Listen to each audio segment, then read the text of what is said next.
What is good? Osiris here, stuck in the middle. People on the left are triggered that a Southwest Air pilot said, "Let's go, Brandon," on the overhead PA system. And I'm the type of person who normally I would not be for that.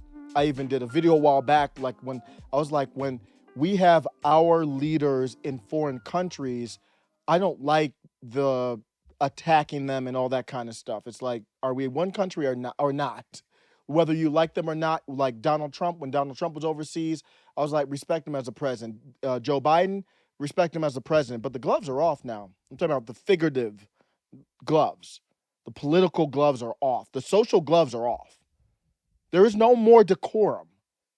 Stop with the, oh my gosh, they said, let's go Brandon over the speaker. You don't understand the ramifications of what's happening in our country if you're still talking about decorum. That's out the window. That's gone. The hypocrisy doesn't even matter. I know there's hypocrisy from the left. The left loved it when they were like, F Donald Trump. And now they're triggered by let's go Brandon. I understand that. Kathy Griffin. I mean, so many people. Kathy Griffin with the awful thing she did with the Trump tweet and all these other things. Just forget about the hypocrisy. That's not the concern here. Forget about that. What's happening is our president made a speech on September 9th. I did a video on that. I talked about it. It was the most damaging, it was the most harmful speech that I have heard a president make in my lifetime. And I've heard some other speeches from historical presidents. I've never heard anything like that in my life. There are ramifications to no action after a speech like that. The highest ranking executive in our land, the leader of the free world, got up on a stage for a speech he has a failed presidency right now. It's just an abomination of an administration for anyone except for the global elites.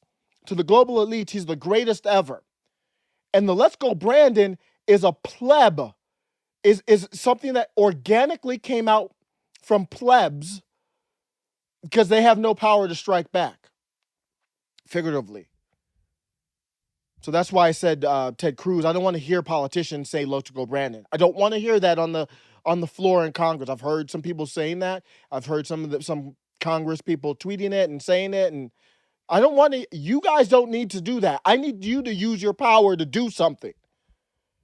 You have institutional power. That's a pleb. Me in my basement. You watching. If you're just a pleb like me, it's just a figure of like we don't like what's going on right now. But that speech on 9/9, that's when the gloves came off. There's no more decorum. Don't think you can go on a bus somewhere and not, it goes both ways. Not hear someone say F Trump or F Biden. It's all out the window. We're at that point in the argument where you might be saying things you don't really mean. That's where we're at. You get so heated that's what happens.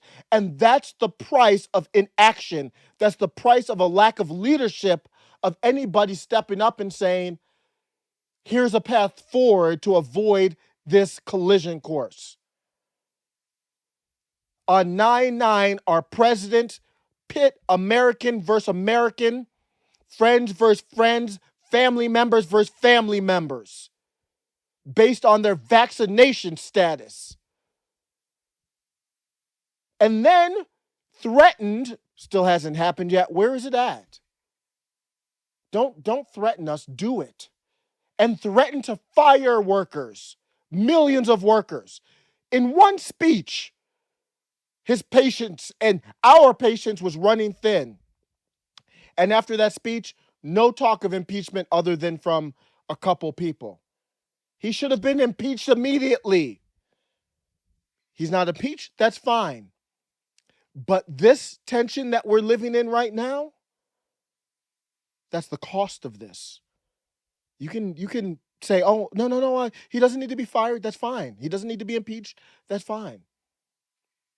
Now we live in this world. I'm not saying Kamala Harris would be any better, But we would say it, make a stance to say, hey, I'm even if I'm for mandate, even if I'm a mini authoritarian, you kind of cross the line there, bruh. We're gonna have to, even if she's not better, we're gonna have to fill you in, take you out and fill that spot with somebody else. If we don't draw the line, then we pay the price socially. This is just the beginning. Until somebody steps up, people step up. That when I say somebody, not politicians, people step up and say, enough. I'm not here to argue. Let's figure out a way forward.